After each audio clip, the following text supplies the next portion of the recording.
Either way, it was wrong. Good enough.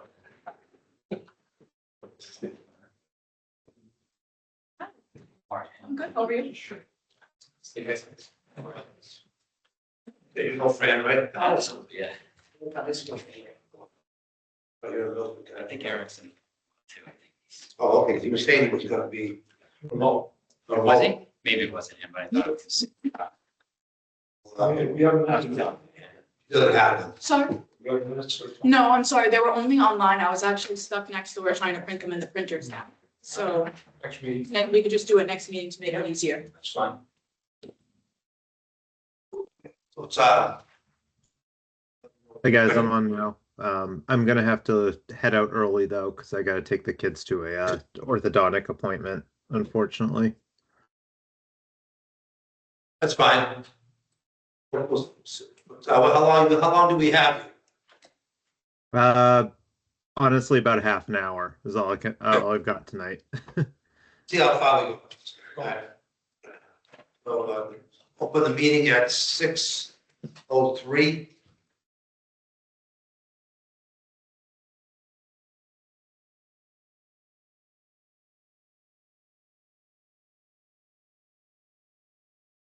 Because we'll do the Bracken Lane preliminary subdivision.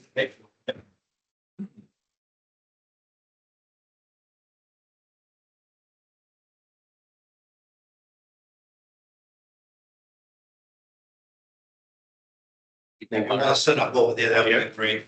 Yep.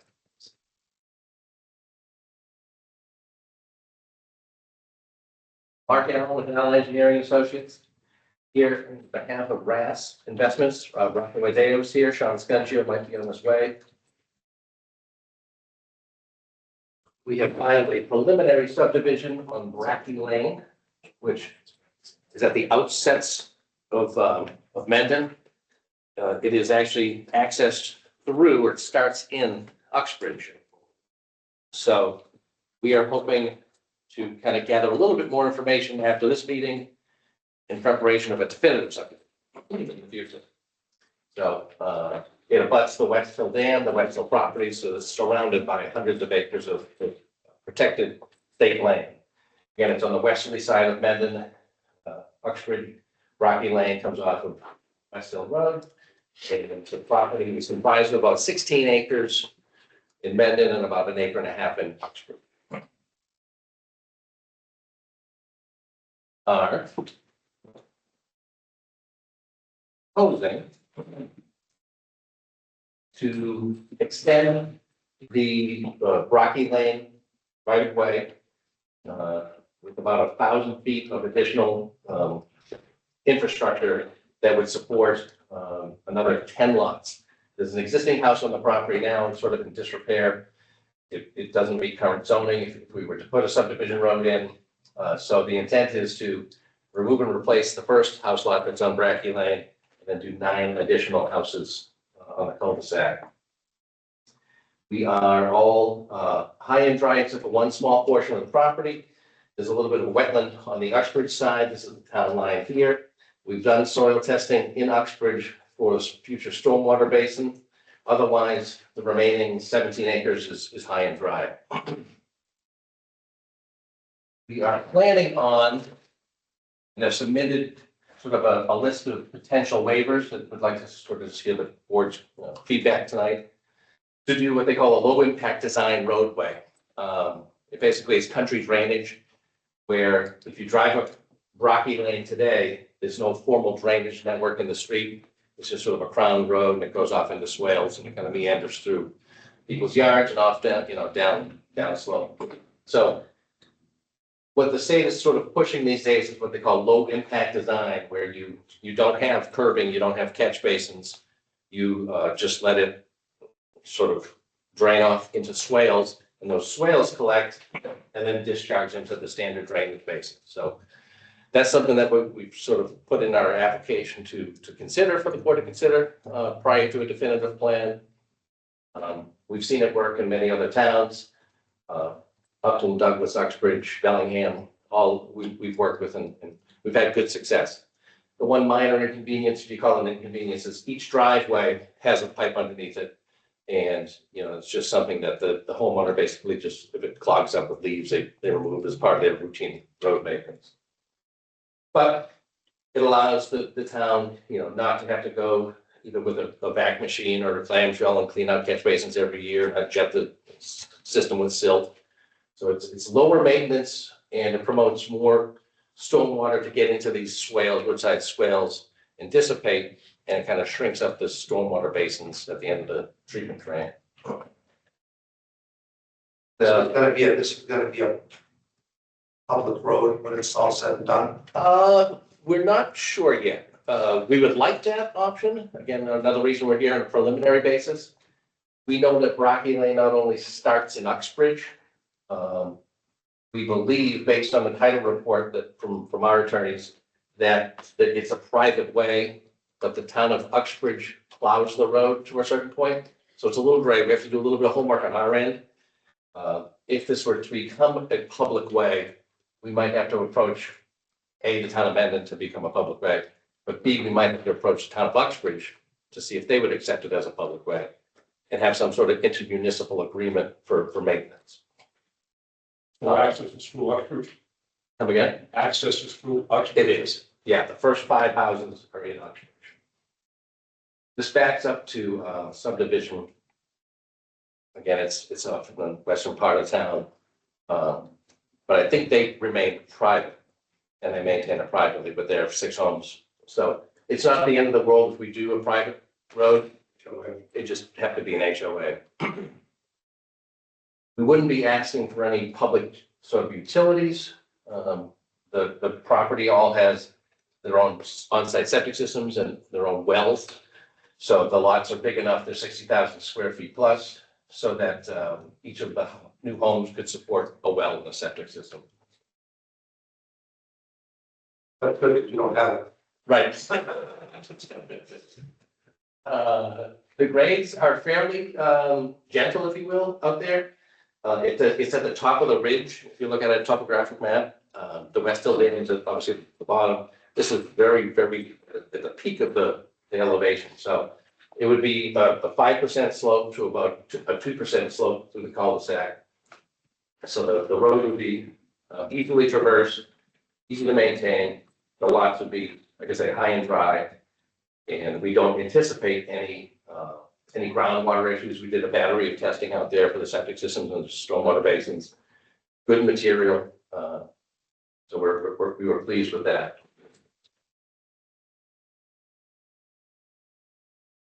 And again, this is a preliminary set of drawings. We are proposing what they call, they say, the low impact design cross section. It kind of shows the swales on both sides of the pavement. We skinny up the road from 26 or 24 feet wide to 22 feet wide. Right now, at maximum is about 18 feet of width on Rocky Lane, so there would be a bit of a bulb out from 18 to 22. But we feel that the 22 is more than adequate for 10 lots at the end of the site, at the end of the cul-de-sac. So West Hill Road extension. That's where this at the end of that road is where this starts, right? It should be on Rocky Lane. It's a former Rocky Lane. West Hill Road extension is a little bit south, I think, of that. It's like, it shows up. Oh, okay, I see. So, okay. Yeah, So I'm map. Got it done. It's up as that. does it? Yeah. Okay. How long is Rocky Lane itself, Richmond? It's probably 1,000 feet. Well, there's no houses. Yeah, there are. It's 5, you said. Yeah, there's 1, 2, 3, 4, 5. So that's 1,000 feet, then we're adding the cul-de-sac, it's gonna be another 1,000. 1,000 feet, correct. Have you run the fire company? We have, again, this is preliminary. Yep. Yes, so. Yeah, it is called West Hill Road, but it's Rocky Lane. So this is Bracky. Correct. Okay. So these houses, All right. Okay. Gibson's property. This is all Gibson's property. Correct. Yep. So you must come to the end, and this is where you would start your subdivision. Exactly. Okay. Yep. That's what I thought. I was just having. So to get to this, you're going halfway out west, Correct. and then you take them right on Rocky Lane, and Uxbridge. Left. On left. Yeah. West Hill Road. Left on West Hill Road, and then a left on Rocky. West Hill Road extension, which is Bracky Lane is what they're calling. Yes. like where Gibson Septic pumping is up there. Yeah, we fully intend to, before going to definitive, talking with the fire department, talking with the police department, DPW again about this public versus private process. I have spoken to the fire department. Okay. They barring anything crazy, they said it actually helps them because currently right now, they don't have no turnaround there. It's just a dead end to a straight gate and the cul-de-sac would give them a turnaround at the end of it. So, thank you.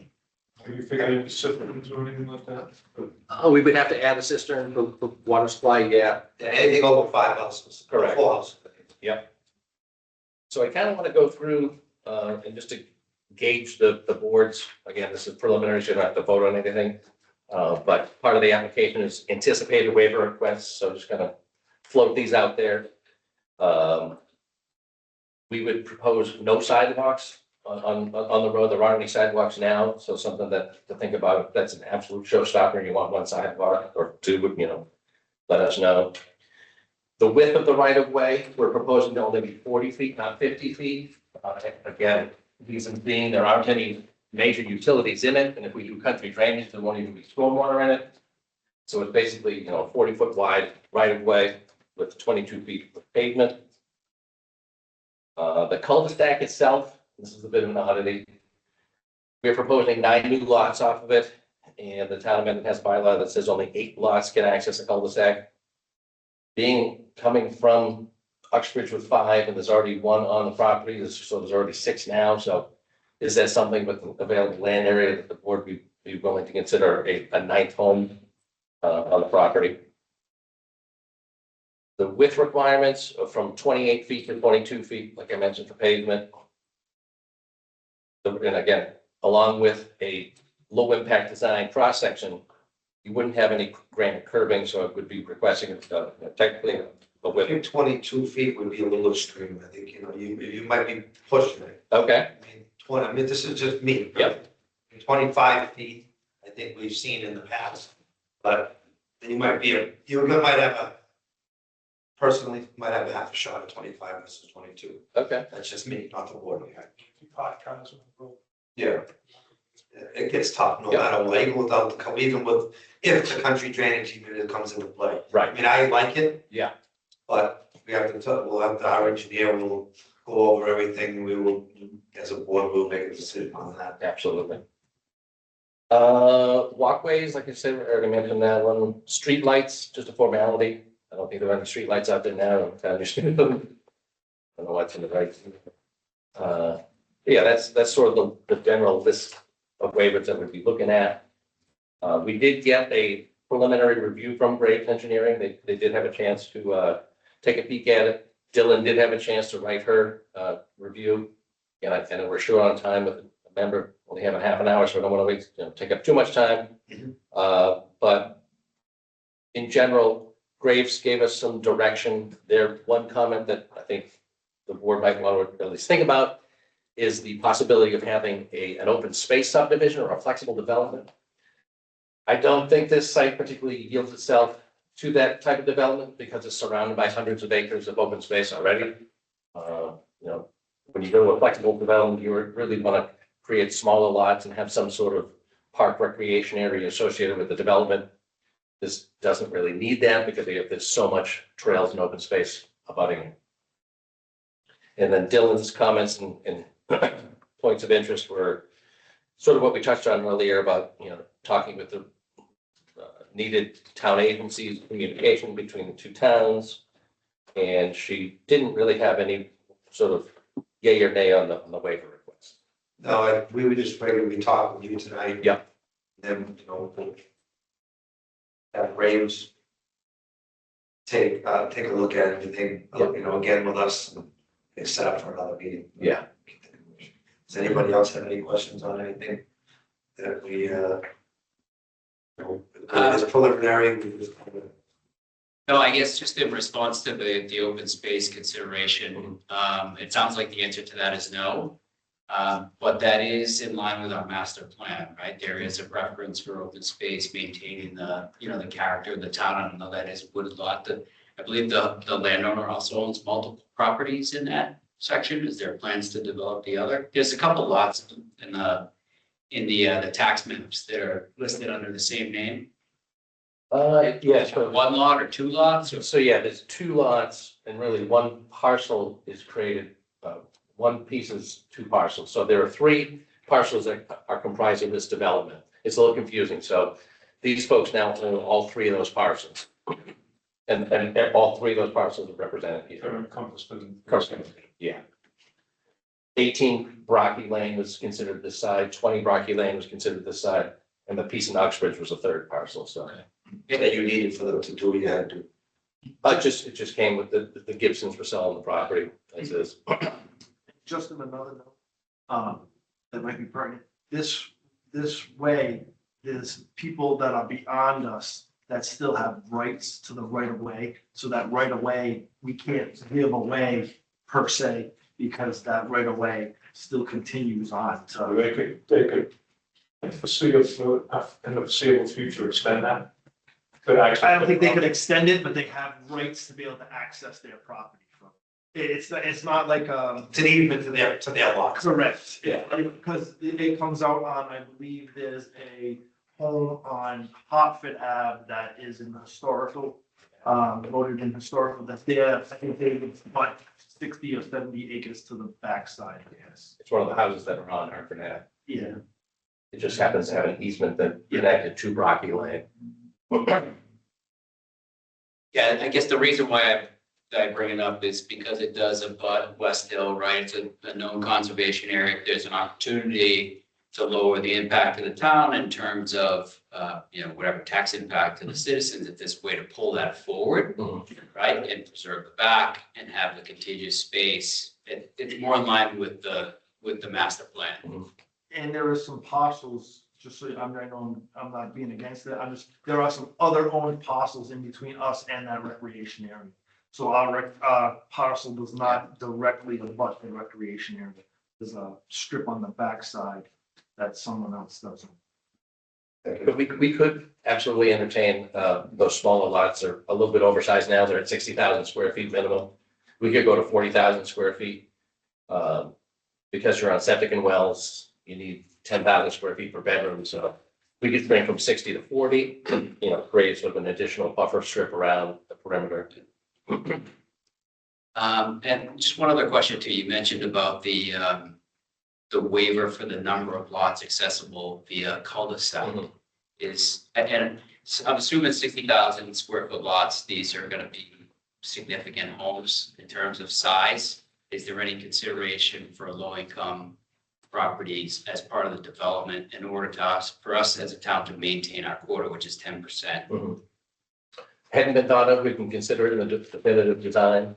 And again, I'll talk with, me and Dylan, whereabouts, Mendon may be with that quota and what their needs may be.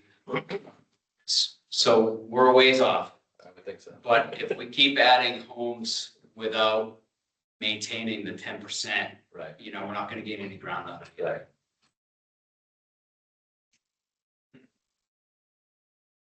Anything else?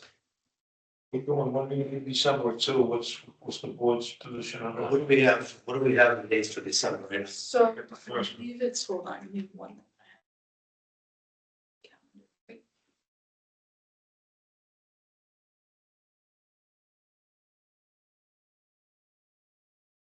December 15th. I said we're just gonna have one. They ain't gonna be, everybody gonna be available on the 15th. We wanna bump it up a week before. I'd rather do the 8th first. Can we get in here on the 8th? Well, there is one on the first two, excuse me. It just for some reason is all the way at the bottom. Usually it's at the top. There is one at the first. We don't have anything technically scheduled that day. We could schedule this. If you guys don't want to have on the 15th, we can move it to the 8th. Yeah, Whatever day works for you guys. Works. so you can either do the 1st or the 8th, is that what you're saying? The 1st and the 15th, No, let's just do it one in December. one. I Either one. figured since of the holidays. What's available for you guys? Would you rather, you guys, the 8th? You okay with the 8th? Yep. 8th. Perfect. You, Whatever day. Works for me. Eric? Okay, Yep, I'm sorry. good. I don't know what it is so quiet. So I'm gonna ask the guys, I don't know if we want to continue it necessarily. I think we got a lot of good information from you guys tonight. I think, I mean, we may just rehash the same stuff at the next meeting. I think if these guys are okay with it, we might just want to take the input tonight and just kind of go to definitive and may come back. Yeah, if you get the plans done Yeah, and address anything that Jeff has brought to you. right. And then maybe get everything back to us and we can. Work on the definitive. Yeah. Yeah. Is that okay with everyone? Great. Thank you. Thanks a lot, guys. So you'll get back, you'll find out, let us know when you want to get on the next meeting. Yeah, so when we apply, through the town, and get the abutters list and then lay out looking for this, postings for when they have to have legal ads in, so. We'll shoot for the first meeting in January. Okay, thank you. All right, good night.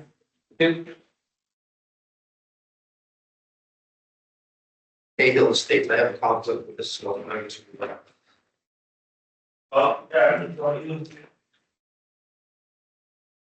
On the corner, it's gonna do. Hold up.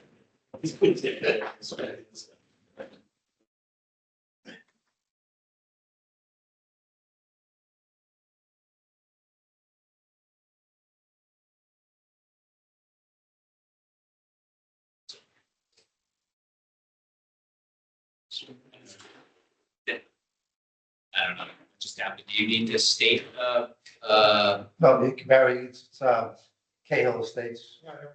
Oh, no, I mean, but you're. I stated that I have a conflict with this. Good evening, my name's Peter Lavoy, I work with D&L Design Group. Here tonight representing Cahill Estates for MJTRE. Project's located off of Hartford Ave. Hartford Ave runs along the top of the page right here, and then we have the Mill River. That is this blue line that runs through the parcel here. The overall parcel is in red. It's basically 27.5 acres. It's wooded in the front, but then there's a big field in this area here, and then along the river, it's also wooded. Basically, the lot slopes from Hartford Ave down into the site. So what we would like to do is we would like to construct an 880-foot long cul-de-sac to service 7 house lots. We're not asking for any waivers for this project. We do know that we have to get the wetlands flagged when we go forward in the definitive. These houses are all gonna be single-family homes. They're all gonna have private wells. They're all gonna have private septics. I do show a detention pond here. There will be a detention pond somewhere in the back of these houses because the topography slopes towards the river. We did do soil testing out there. The material is very good. It's an A soil. It was witnessed by the Board of Health, so we do have witnessed testing. I want to say we did like 8 deep test holes and 8 perks. That's basically it. Pretty straightforward. Just questions. Heading towards 140, is this on the right side or the left side of Hartford? Headed towards 140, it's on the right. Yeah, the gas. This is, That's what I was gonna ask. yeah, the gas company's right here and the easement goes through. Okay. So the access is on the other side. Yeah, the access is on the other side. Is that, trying to picture where that is, that sandwiched in between like Cemetery Street and there's like a red house there? You know where the S turn is? Yeah, After you go by Cemetery, head towards Bellingham. yeah. Right before you get to the S turn would be the access in there. Kind of at the high point of that road, both directions, so sight distance is very good. And then no plans for the back half of the, No, we are gonna, so the lots cut off right here, and basically you have 11.11 acres in the back that will remain undisturbed. And which line is the 200-foot line from the middle? The 200-foot line is right here. So you have your 200-foot, your 100-foot, and then this is the edge of the river, and then this is the center line of the river. So this is your high mean, roughly your high mean water line. We basically took, by looking at the GIS, we didn't get the wetlands flag, but by looking at this, we took the wet line and used that for worst case for the preliminary. But it will get flagged by a botanist, and then any work within the buffer zone or the riverfront area, we would have to file with conservation.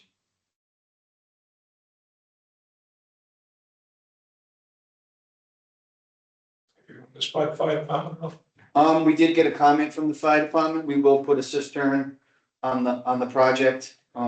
Standard cul-de-sac, so standard radiuses. Like I said, nothing, we're not asking for any waivers. standard strong one. Correct, yeah. Same water management will follow the NOAA 14 for drainage. So that, On the job. So it'll be a total of 7 lots subdivision. correct. Is that 200-foot line going through a house? Yes, it's kind of skirting along the septic and then skirting in front of that house. But between there and there, we're able to disturb 10%. So, but we'll look at it a little bit more once we get into the definitive. Did you say that backland that's remaining, that's, what would happen there? I know, there's no plans at this point for that. Do the lots conform to an open space development size, or do they conform to just the standard zone? They conform to the standard. They have the standard area and frontage. Does the back lot comprise 40% of the land in total? It's pretty close, yeah. Looking for flexibility, right, in your lot sizes, if you run into trouble, if you're tight, because of the way you have it laid out in the buffer zones. Yeah, we're trying to stay away from the riverfront too. But if you have the ability to shrink those via open space development, again, lower impact for the town, you get the open space commitment there already, it might Yeah, we could look at give you that. some flexibility. That's why we're here to get Yeah. feedback. And I would just say that my comment on affordable housing, same as the last applicant, right? Mhm. Something to consider. Anything in the audience?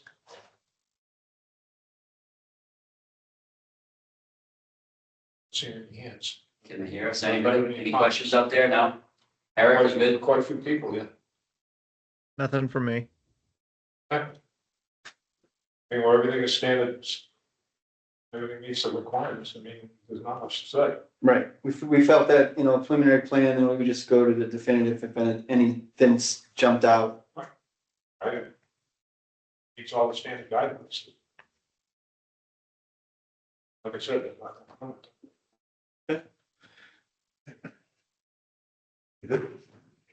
it. So that's it. Okay, thank you.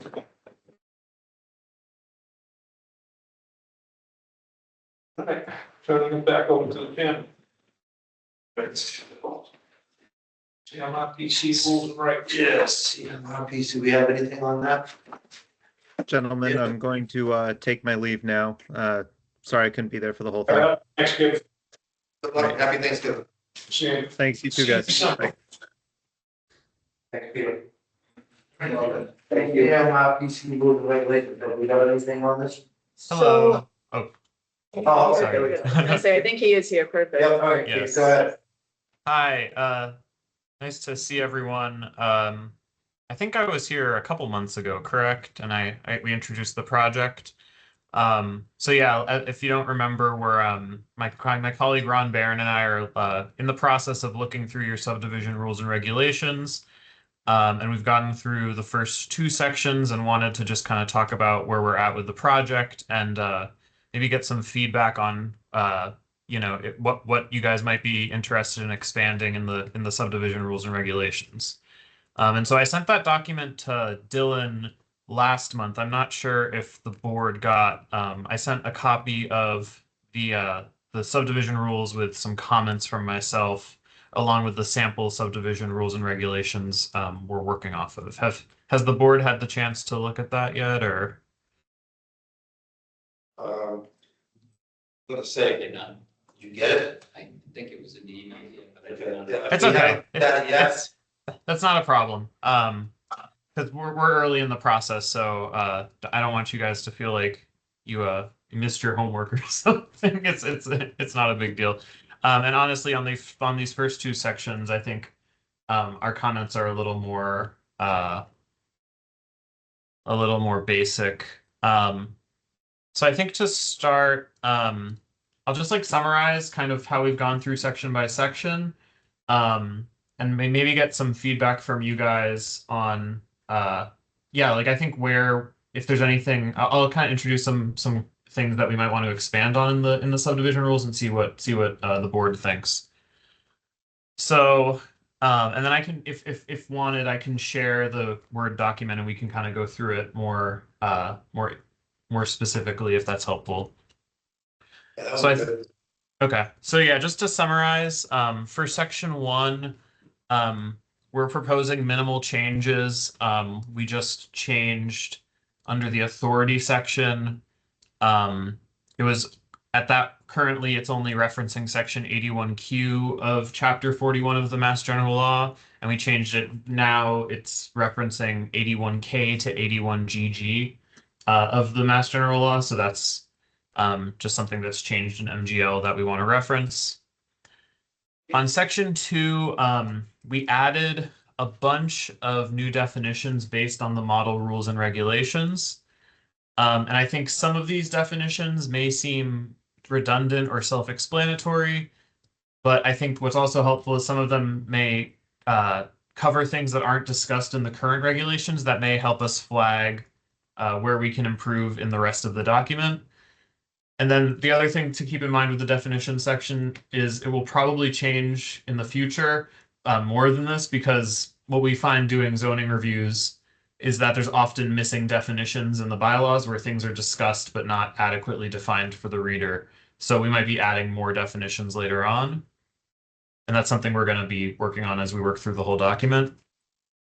And then on section 2.5, I added several sections that are not presently in the regulations, but are in the model regulations and may be helpful in Mendon. So I'm gonna screen share and pull up that section to go forward. So just give me a sec.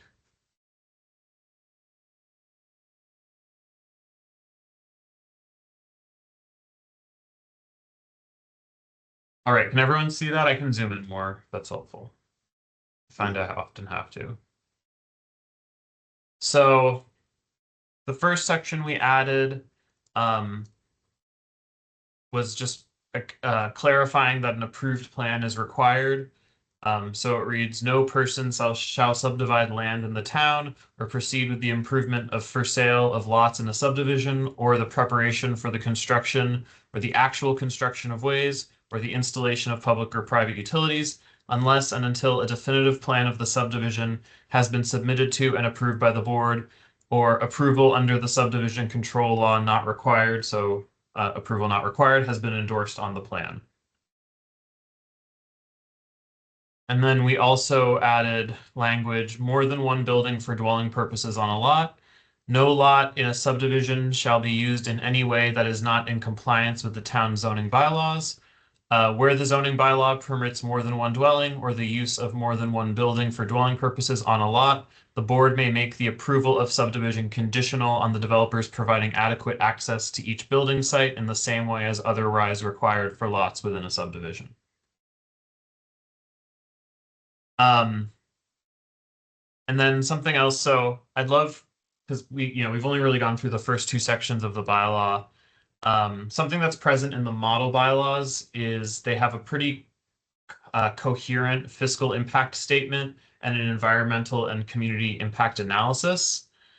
So that's something that the board may want to consider incorporating.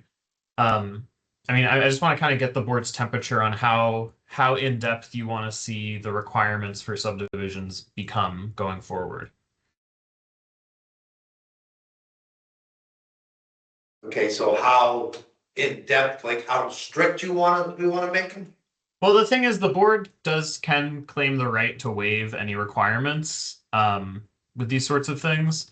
But yeah, I just kind of want to get a sense of, do you think the current requirements that demonstrate like any fiscal impact on the town or environmental and community impact, do you think they're currently adequate, or would you like to see that improved upon? And we can, because I don't want to kind of add too much and then get rid of all of it, but I'd like to get a sense from the board tonight. What What you might that think. look like that Bill gave? Let me pull up the model requirements.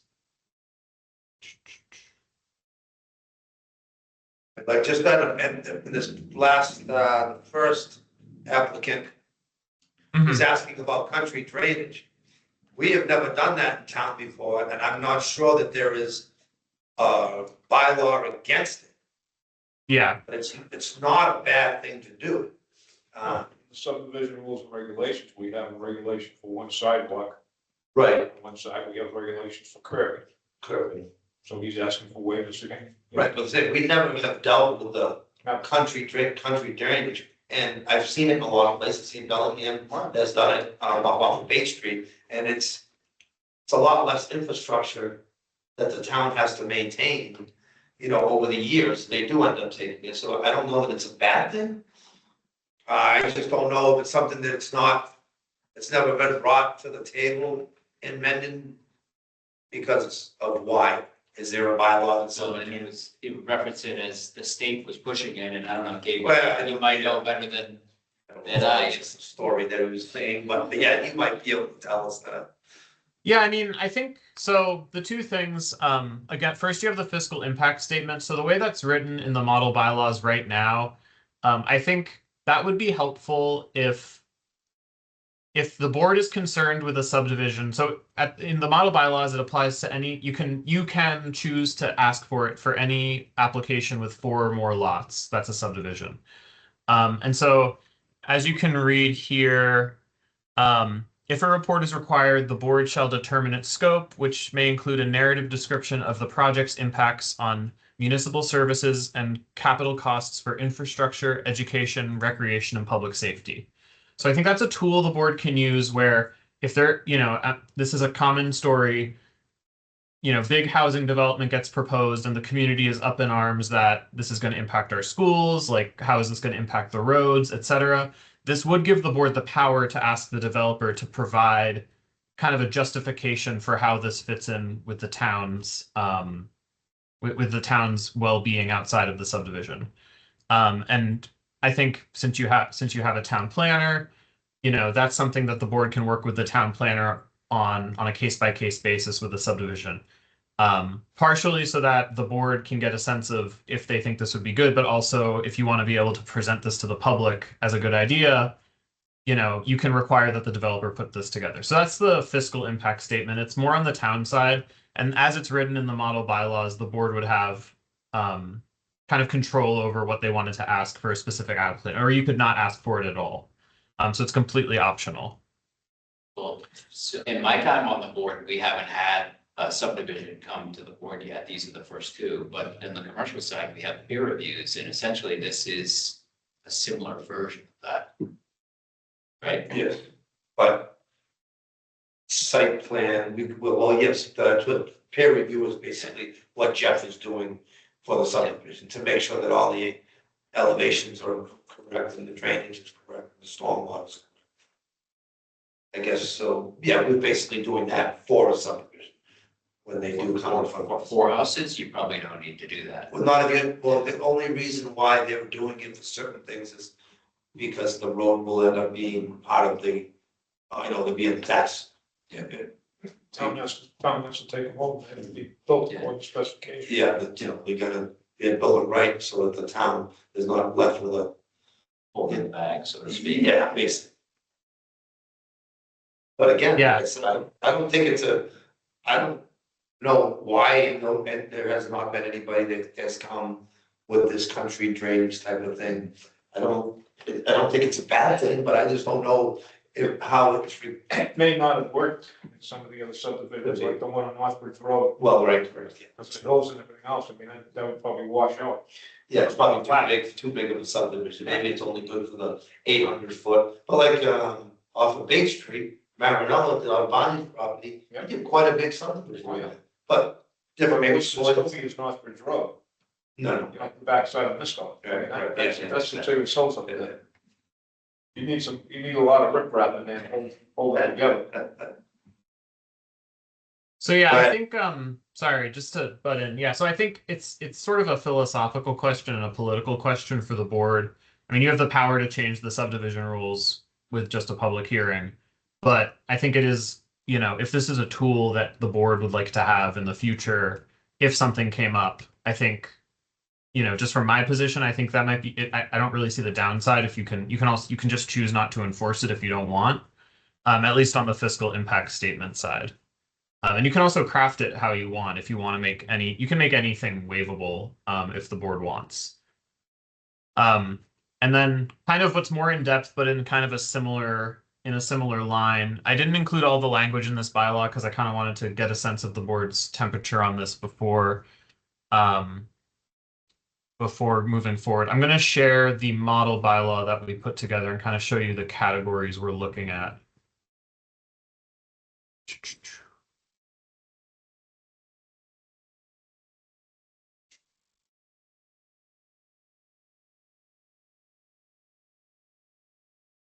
All right, so so the way it's presently written in the model bylaws, and again, this can be edited as the board wants to see it. All applications for non-residential subdivisions and any application for a residential subdivision of 12, but any number, lots or more, or creating roadway frontage sufficient to create 12 lots or more, or any other application which the board, for good reason, which it shall make known to the applicant, determines to be exceptionally likely to have disproportionate environmental or social impacts, shall be accompanied by an electronic copy and 4 printed copies of an environmental and community impact analysis. The ECIA shall clearly and methodically assess the relationship of the proposed development to the natural and man-made environment of the town. This report shall be prepared by an interdisciplinary team of professionals qualified, experienced, and where applicable, licensed in their fields. And so the reason this is included in the model bylaws is this is something that's present in the bylaws, or in the rules and regulations rather, of a number of other towns in the Commonwealth. This is not, you know, out of the scope of how these are usually written. Otherwise, we wouldn't be including it in the model bylaw. So the scope of the report shall be approved by the board, and it may include any or all of the following. So again, it's kind of up to the board's discretion. If the board can explain to the applicant and determine that this is something they want to see laid out, it's kind of an expansion on that fiscal impact analysis. You can ask the developer to present the impact on schools. So expected impact on the school system, both elementary and secondary levels, the expected number of students, projected school bus routing changes, projection of future school building needs resulting from the proposed project. And again, that's like any and all. So you can also choose not to ask for any of this. Police, the inspected impact on police services, time and manpower needed to protect the proposed development, and service improvements necessitated by the proposed development. Fire, expected fire protection needs, on-site firefighting capabilities, on-site alarm or other warning devices, fire flow water needs, source and delivery system and other needs, fire department service improvements necessitated because of the proposed project shall also be discussed. I'm going to keep going, but you can look at the impact on recreation if they're going to provide any public open space, solid waste disposal, how it will affect the solid waste disposal for the community and any methods of removal, a traffic analysis, any highway maintenance and stormwater management costs. You can ask about aesthetics. This is where I think the board can, you know, kind of you can kind of do some interesting things with this, working with a developer. You can ask for them to, you know, explain what the lighting is going to look like, what the landscaping is going to look like, the views into and from the site. And then looking at planning, As I think was referenced in your discussion of one of the subdivision applications, it includes compatibility with the goals and objectives of the most recent open space plan, the most recent master plan, or any other relevant town plan. Various natural environment impacts, so compatibility with the soils, compatibility with plant and wildlife in the area, the impact on water supply, the impact on sewage disposal, and then looking at other regulations, zoning, wetlands protection, and stormwater management. So that's kind of the scope that you can include. And again, this is something that the board, on a case-by-case basis, as it's currently written, would have a degree of flexibility on what they want to ask of the developer. But it's just, if you, I think this is useful because if you had a subdivision application coming in and you hear from, Conservation Commission or another, or an abutter, oh, there's this like wildlife concern in the area, you can ask the developer to kind of lay out why or why not that will have an impact. So, I don't know, does anyone have any thoughts on this? I don't know, anybody, I like the police and schools and stuff, we have, if you have a sizable subdivision come in, like I was referring to this stuff. The impact on the police and schools, stuff like that. I think having the ability to request some review of that is helpful. I don't see how it can be, and And you don't think it's necessary? Right. You have to. exactly, right, but at least we have the option. Right. It's there because sometimes, you got small, you got 35 houses, or if you got 4 houses, or 5 houses, or 8 houses. At least you have the option to play with. Yeah. I think that we're going in the right direction. All right, that's good. And then I'm glad to hear it. Moving back to the other stuff we added to the document. I just added 2 clauses. I'll just share for everyone's sake.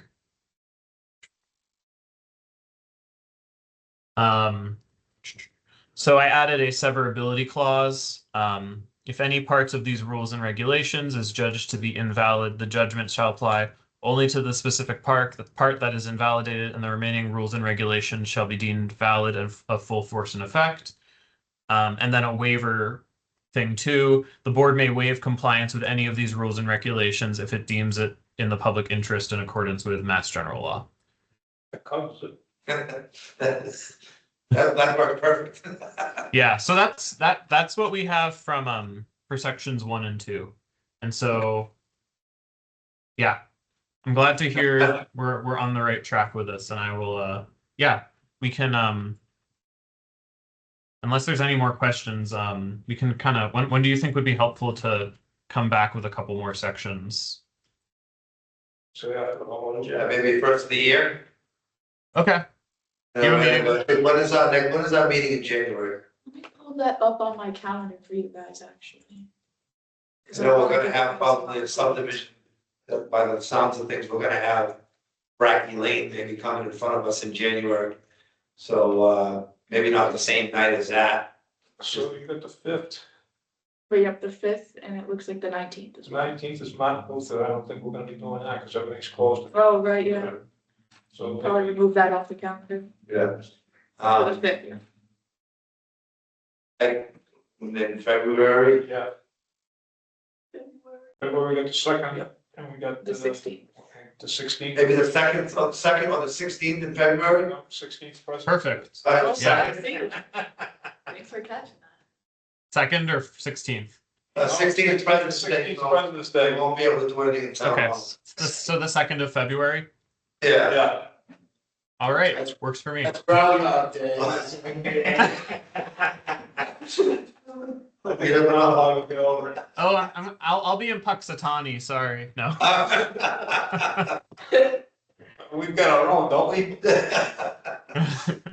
All right. Well, thank you all. Yeah, thank you. And, And I apologize that we didn't, we weren't up to speed with you. No, Next no, no. time you come, we'll have printed documents It's okay. Yeah, Want to no, read while you're- no worries. There wasn't much to, not too complicated this time. So thank you.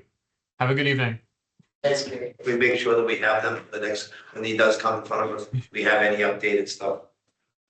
Yeah, and I'll try to get that to Cool. Dylan Thank you. and Mia at least a week ahead of the second. So All right, thank you. So Thank you. Have a good night. Thank you. In December, since the time of the meeting, I would assume. Correct. Okay. Yeah. It sounded like they were coming back in December. Right, we thought they were, so, yeah, if there's nothing comes up for the December meeting, Then we'll just, we'll just push it. all right, Good? yep, sounds good. Just gonna let Alan know to take it off the calendar. Yeah. Yeah, because it seems as though, no one's looking at holidays, me neither though, so. All right, well, is there anything else? All We have right. the minutes. No, we don't have it till next meeting. Right. She could, Okay. Motion adjourned. a second, Second.